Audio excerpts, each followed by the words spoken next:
মারামারি হয়নি। না, দেখেন খেলাটা দুই দলই জিততে চেয়েছি আমরা, আর স্পেশালি আমরা শুরুটা ভালো করিনি। সো এরকম ক্রাঞ্চ মোমেন্টে আই অলওয়েজ ফিল করি যে আমার প্লেয়ারকে প্রোটেক্ট করার দায়িত্ব আমার। সো ওইটাই আমি করার চেষ্টা করেছি, তার জায়গা থেকে সে চেষ্টা করেছে একটা ফিডব্যাক দেওয়ার। বাট মাঠের মধ্যে এই ধরনের জিনিস হয়ে থাকে আপনারা দেখেন। বাট আমার মনে হয় যে যেটা হয়েছে হেলদি একটা আর্গুমেন্ট ছিল। সো যেটাতে আমি খুবই খুশি। খেলার মাঠে এই ধরনের টেম্পারমেন্ট থাকা আমার মনে হয় সামটাইমস জরুরি। আমি ওকে 3-4 ওভার আগে বলে রেখেছিলাম যে করা লাগতে পারে, কারণ আমরা রানটাই এত কম করেছি। আমার যেগুলো মেইন বোলার ছিল ওদেরকে আমার আগে ইউজ করতে হয়েছে, কারণ আমার উইকেট দরকার ছিল। সো আপনি দেখেন লাস্ট ওভারে এই এত কম রানের মতো লাস্ট ওভারে 10 রান আমাদের ছিল। সো ওই কারণেই আমি ওই রিস্কগুলো নিয়েছি। আমার হাতে খুব বেশি অপশন ছিল না, আর অহিনের ওপরে আমার পূর্ণ বিশ্বাস ছিল যে ও পারবে, এবং ও যেভাবে বল করেছে আই এম ভেরি হ্যাপি। কারণ এই ধরনের টুর্নামেন্ট খেলার এক্সপিরিয়েন্স কম, পাশাপাশি এরকম একটা কঠিন সময়ে বল করা এটা অনেক সাহসের ব্যাপার। সো ও যে সাহস করে বলটা করেছে এবং যেভাবে বল করেছে আমি ভেরি হ্যাপি। আমি মনে করি যে সামনের দিকে ও যেভাবে চ্যালেঞ্জ নেওয়া শুরু করেছে, সামনের দিকে ওর ক্যারিয়ারের জন্য বা বাংলাদেশ ক্রিকেটের জন্য ভালো একটা অলরাউন্ডার তৈরি হচ্ছে আমি মনে করি, ও যদি ঠিকমতো ওর ওয়ার্ক এথিক, ওর সব কিছু ঠিকমতো করে।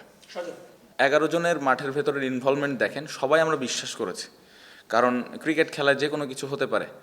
সো ওই বিশ্বাসটা ছিল। আর আমাদের যে বোলিং অ্যাটাক আছে, আমার মনে হয় যে আমরা ক্যাপাবল যে ডিফেন্ড করার মতো যে কোনো রান। সো ওই বিশ্বাসটা ছিল, এবং বোলাররা ওই এক্সিকিউশনটা ভালোভাবে করেছে। সো ওই কারণেই ওই বিশ্বাস থেকে আমি ওদেরকে বলে রেখেছিলাম। এটা নাও হইতে পারতো, বাট ওর প্রিপারেশনের জন্য আমি আগে থেকে বলে রেখেছিলাম। আমাদের হাতে ওয়াসিমও ছিল, তারপরে রায়ান বার্ল ছিল। বাট আমার কাছে মনে হয় যে আমার দেশের একটা ছেলে যদি এরকম সিচুয়েশনে বল করে খেলা জিতাই দিতে পারে, তাহলে আমার আরও বেশি ভালো লাগবে, এবং ও ভবিষ্যতে বাংলাদেশ টিমে যদি খেলে তাহলে এই এক্সপিরিয়েন্সটা ওর কাজে দিবে।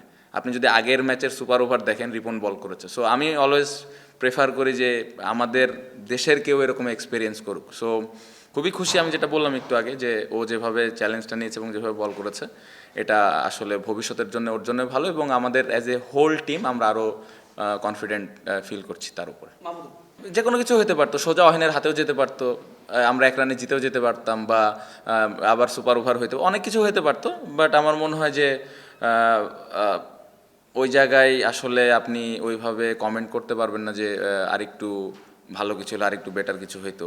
বাট ওভারঅল আপনি যদি মনে করেন দেখেন ম্যাচটা, আমার মনে হয় যে খুব ভালো একটা গেম হয়েছে। লাস্ট বল পর্যন্ত আমরা এরকম চিন্তা করিনি, কারণ যদি হয় আমাদের হাতে ওইটা চিন্তা করার আবার সুযোগ থাকতো। বাট আমি চিন্তা করছিলাম যে অনেস্টলি যখন 6 বলে 10 লাগে তখন চিন্তা করছিলাম খেলায় জিতবো। ইভেন যখন 3 রান দরকার তখন আমি বিশ্বাস করেছি যে আমরা খেলা জিতবো।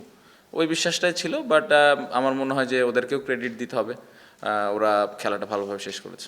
না, ও হইলো কি ডেলিভারি করবে এটা নিয়ে, ও যেটা বলছিল যে ও ইয়র্কার করতে চায় নাকি ইয়র্কার করবে কিনা, ও একটু কনফিউজ ছিল। খুবই স্বাভাবিক, এ ধরনের সিচুয়েশনে বল করার সুযোগ হয়নি। সো ওইটা নিয়েও ডিসকাস করার জন্য এসেছিল। সো ওকে ক্লিয়ারলি মেসেজটা দেওয়া হয়েছে যে ইয়র্কারই ভালো অপশন, কারণ ওর ওই কন্ট্রোলটা আছে, ও এটা করতে চাচ্ছিল। সো এই জায়গাটা জাস্ট আমি ব্যাক করেছি যে তুই যেটা মন চাই করতে পারিস।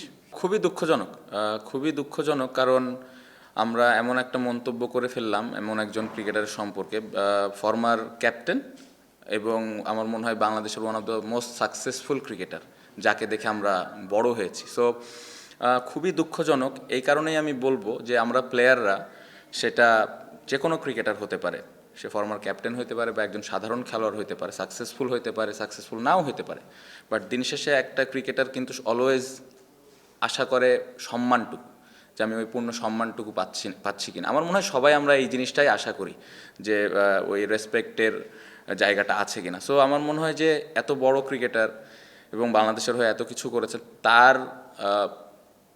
তাকে নিয়ে এ ধরনের কমেন্ট করা এটা খুবই দুঃখজনক। সব থেকে কষ্ট লাগার বিষয়টা হলো আসলে ক্রিকেট বোর্ড তো আমাদের অভিভাবক। সো ঘরের মানুষের কাছ থেকে আমরা আশা করি যে আমাদেরকে আগলায় রাখবে, আমাদেরকে আরও প্রোটেক্ট করবে। সো এই জায়গাটা থেকে আমি বলবো যে এটা একদমই অ্যাজ এ ক্রিকেটার আমি অ্যাকসেপ্ট করি না। আমি নিজেও চাই যে আমার ঘরের মানুষ, আমার ঘরের মানুষ আমাকে ব্যাক করবে, আমাকে সাপোর্ট করবে। আমি যদি আমার বাবা মার কথা বলি, আমি একটু ডিটেলে বলি, বাবা মার কথা বলে আমি চাইবো যে আমার বাবা মা আমাকে ঘরের মধ্যে বকাবকি করুক, আমি কখনোই চাইবো না যে মানুষের সামনে আমাকে বকাবকি করুক যদি আমি ভুল করি। সো আমি এমন একজন মানুষের সম্পর্কে এমন একটা কমেন্ট করে ফেললাম যিনি কিনা আবার আমাদের অভিভাবক, এটা আসলে গ্রহণ করাটা খুবই ডিফিকাল্ট। সো এই জিনিসটা আমি প্লেয়ার হিসেবে একদমই মানতে পারছি না, এবং আমি এটার একদমই পক্ষে না এটা। এবং আমি জানি না এটা কেন, কি কারণে এই ধরনের কমেন্ট এসছে, বাট আমি মনে করি যে অ্যাজ এ অভিভাবক হিসেবে এই ধরনের কমেন্ট করাটা একদমই যৌক্তিক না, এবং এটা আমি একদমই অ্যাকসেপ্ট করি না। প্রথমত আমাদের ওয়ার্ল্ড কাপের রেজাল্ট যদি আপনি দেখেন, কোনোবারই আমরা অনেক ভালো ক্রিকেট খেলি না। আমাদের গত বছর আমরা ভালো ক্রিকেট খেলেছি, বাট আরও ভালো সুযোগ ছিল গত ওয়ার্ল্ড কাপে, বাট আমরা পারিনি। কিন্তু আপনি দেখবেন প্রতি ওয়ার্ল্ড কাপের আগে কিছু না কিছু ঘটে আমাদের। সো এই জিনিসগুলো আমি অ্যাজ এ প্লেয়ার হিসেবে বলতে পারি 2-3টা ওয়ার্ল্ড কাপ যাই খেলছি আল্লাহর রহমতে ইফেক্ট পড়ে। এখন আমরা ওই যে অ্যাক্টিং করি যে না আমাদের কিছু হয় না, আমরা হেভি প্রফেশনাল ক্রিকেটার, তো এটা আপনারাও বোঝেন যে আমরা অ্যাক্টিং করি, এটা ইটস নট ইজি। আমার কাছে মনে হয় যে প্লেয়ার স্টিল চেষ্টা করে যে ওইটাকে কীভাবে দূরে রেখে আমি পারফর্ম করি টিমের জন্য, দলের জন্য, বাট এই জিনিসগুলো না হলে ভালো। বাট এই ব্যাপারটা আমি বলবো যে এটা আবার একটু আমাদের কন্ট্রোলেরও বাইরে। এটা কিভাবে হয়ে গেছে আমি ডিটেলে জানি না, বাট যেটা হচ্ছে এটা আসলে যে আমরা কন্ট্রোল করতে পারতেছি বা পারবো, আসলে কী ওয়েতে কন্ট্রোল করা যেত এই সম্পর্কে আমার আইডিয়া নাই। স্টিল আমি বলবো তারপরে ওই অ্যাক্টিং করে হলেও ভালো মন মানসিকতাটা নিয়ে ওয়ার্ল্ড কাপে যদি আমরা যাই, যেখানেই খেলি ওইখানে চেষ্টা করা উচিত যে কীভাবে আমরা দলের হয়ে ভালো করতে পারি।